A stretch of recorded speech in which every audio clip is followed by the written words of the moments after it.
Hi guys, and welcome to my channel. It's Hilaria, Saturday Night Stitch, and I hope that you're having a fantastic day wherever you are. Today, I'm doing a slightly different type of video, um, which has got some backstory to it. Sort of have gotten back into the knitting and the crocheting. I kind of went off it for a little bit, and that was because I knitted up this really lovely sweater that had some cabling detail, but I didn't check my gauge, and I was just enjoying using this new Chigu. See, I got myself a set of Chigu knitting needles that are interchangeable, and they use steel, and they're just amazing to knit with. And what had happened was that I had started knitting using my bamboo needles, and then I swapped over to the Chigus, and I was just going on, just having so much fun. And the sweater turned out to be too small, way, way, way, way too small for me. And this was about 18 months ago, or about 18 months ago, I think, or about 2 years ago. And so I just got really, really annoyed with myself. And I just was kind of like, threw my toys out of the pram, and I wasn't going to be doing any more knitting or crocheting for a while. But as it happened the other day, this past weekend, I was sorting through stuff and I found the sweater. And I thought, hang on, I think one of my girls could fit into this. Now, I was supposed to have unraveled it, but I just couldn't bring myself to do the unraveling. So I put it away in a naughty corner until I could deal with it.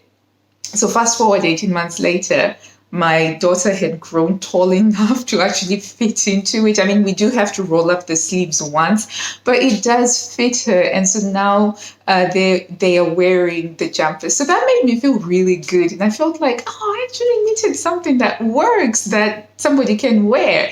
And I'll just show you what she looks like when she's wearing it there. And so I was like, yes. Then I started digging up through my UFO knitting box, which is a little bit embarrassing, really. And so I've taken it up again, and I decided that I was just going to start by knitting something simple. So I used all of the leftover yarn to make a scarf. So this is a jumper that I knitted for myself, right? And with this jumper, when I initially knitted it, I finished it off over here, and it was just a little bit too short because that's kind of like where my belly button is. And so I had to unravel the ribbon that I'd put in and start again. And then I made it longer, keeping it with the stripe. And now it's wearable, and I love it. And I had some leftover yarn that I decided that I was going to make into a scarf for the girls. So the jumper that was too small for me was made in the red. And this is a really lovely yarn. And the purple, so the purple was going to be for this sweater, but I decided to play around with the stripe because I had a little bit of the stripe left over. And so this is the scarf that I made. And it's going to be for one of my my girls. She really wants to be wearing this scarf. Hang on, let me just move the microphone so that I can do that. So yeah, that's been a wonderful thing to get back into whilst I'm watching TV when we're doing family movie night and we're watching horrible histories. I am busy knitting away. And the good thing about using this is just it's a simple garter stitch. So I wasn't following a pattern or anything like that. And also I used up literally every single bit of this yarn. And that makes me very happy. It took me 3 years to get it done, but we got there. So that made me sort of like take it back up again. So this is the book that I use. It's called Knitting Without Tears. It's a really great book. It's written in a very conversational format to start off with before she then takes you through how to knit. And the idea is that you learn how to knit without having to follow a pattern, and you base it on your gauge, which kind of makes sense. So a gauge is kind of like your test square in a way to find out how much fabric you make based on your tension. Rather than you trying to fit your tension to what the designer required, you actually make something just based on the tension that you already have. So I used the seamless raglan sleeve one to do my calculation. And what she suggests is that the first thing that you should make is a hat. And from that hat, you then measure what your gauge is and you can use it. So I was very studious, and I made some little notes in my little Windsor series notebook. I love this. It's a vintage notebook. And so you can see on there. So I had to calculate what my gauge was and then do my measurements around my bust and figure out how many stitches I then had to cast on. It was a lot of fun. I thoroughly enjoyed it. There's a lot of maths involved with knitting your own patterns in a fun way. But I ended up with something that fit me and there was no risk of it being too small, like what happened with me previously. Is it the neatest thing that I have ever made or that I have ever knitted? Probably not, but I am so proud of it. And so I just want to show you the other thing that I finished crocheting, which was a crochet blanket. Okay, so this was the first crochet blanket that I ever crocheted. And I call this the Enterprise blanket, no, the Voyager. Yes, sorry, this is the Voyager blanket because I was mostly watching the Star Trek Voyager episodes. And this took me, I don't know, probably something like 8 seasons of Voyager. So this was the first one that I made. And the pattern is from Attic 24, and it's like a crocheting blog. And then the second one that I started on was a simple granny square type crochet blanket. And again, it's from Attic 24. Yeah, so this is more summery, more bright. And I did a border just using like a pink and a purple. Here we go.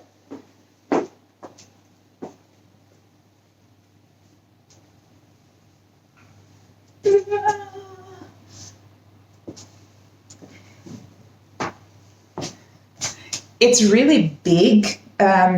Like for a single bed, it definitely fits on a single bed. And currently the blankets, they get put on the sofas that are by the bay window. And I love them. But one thing that I didn't like about this one was, unlike the first one that I showed you, I didn't have a lot of leftover yarn. But this one, there's a lot of leftover yarn. So I ordered the yarn pack from Wool Warehouse. And literally, and I followed the instructions exactly to get the size that I was supposed to get, and I still have so much leftover yarn, so I just have to figure out what to do with this. Probably I'm sensing that I'm going to be making some more scarves as I practice my Portuguese knitting, because I actually do Portuguese knitting. When I started knitting and I used the continental method, I used to get a lot of carpal tunnel syndrome, but once I learned how to do the Portuguese knitting, where you put the yarn over your neck and you use your thumbs to do the casting over, I'm able to knit for hours now. So actually this scarf, I think it probably took me just under 2 hours to knit. I was just basically knitting it every day.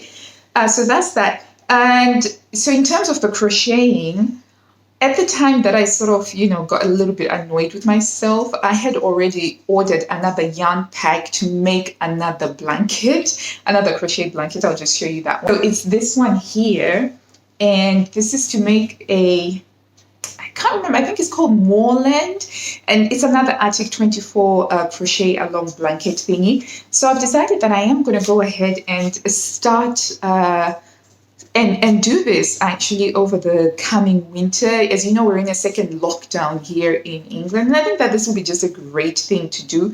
My kids are wanting to learn how to crochet and to knit as well, so I'm trying to figure out how to teach them. We're getting along really well with some sewing lessons. I did post a video of some of the sewing stuff that we were doing over the half term, so that's going to be fun. So that's the crochet stuff, and I also wanted to show you a shade card that I bought. So I tend to prefer using the Style Craft DK, which is like an acrylic yarn, which means that I can wash it. I can put it in the dryer and it doesn't get affected at all. I don't like high maintenance yarns. And so I decided that I wanted to get the shade card so that I'll be able to, going forward, choose the colors myself by having the entire range there and I can actually see it. So I was very happy. This was a really, really good investment. And one day I hope to be able to make this particular blanket, but I still have to build up my crocheting skills to do before I get to that point. So that's my next crocheting project. But I have a UFO that I was a little bit too ambitious, because I think sometimes you have to be aware of when your skill level is not quite there yet. So I went to the Spring Into Wool Festival, which was a local thing where they've got a lot of fiber arts and all that. And I bought a kit that had these gauntlets here, and they're from the Woolly Tango, and they're called Mountain Pass Finger Mittens. And I bought this because they very much reminded me of Claire from Outlander. And I'm a huge Outlander fan.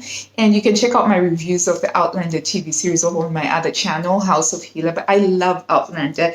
I love the character of Claire. I love the books. I've read the books like 5 times over. I've watched the TV show several times. And one of the things that the TV show does a lot of is like really wonderful knitted garments, especially the bits that are set in the Highland. And so this really reminded me of that. And I'll see the yarn. See, that looks like it's it's got the brown, the really earthy tones, really beautiful yarn. But it requires 3.75 needles, and it's really complex. And I've been trying to do it, and this little bit here took me nearly 3 months just to get to this point, trying to follow the instructions. And I just kind of had to put my hands up and say, okay, I'm not there yet. I am not there yet where I'm able to actually create something like this. But that's okay. So for now, I'm just going to build up my confidence a little bit by doing this crochet blanket. And I'm probably going to knit some more, maybe some neck cowls and some more scarves for the kids, just to build up my confidence with the Portuguese knitting. Like just what I wanted to update you on. That's my knitting and crocheting fiber art plans for the next sort of a couple of months or so. And and I've just realized that, I shouldn't be giving up on it just because I made something that didn't fit, because I've got kids who are still growing, and there's a good chance that if I make it and it doesn't fit me, it will definitely fit them at some point. So that's it. Anyway, I hope that you've enjoyed this really short, different video. And if you did, to give the video a big thumbs up down below. If you haven't already, do subscribe. I put out some sewing and knitting related content ever so regularly. And until I see you next time, guys, happy sewing. Bye.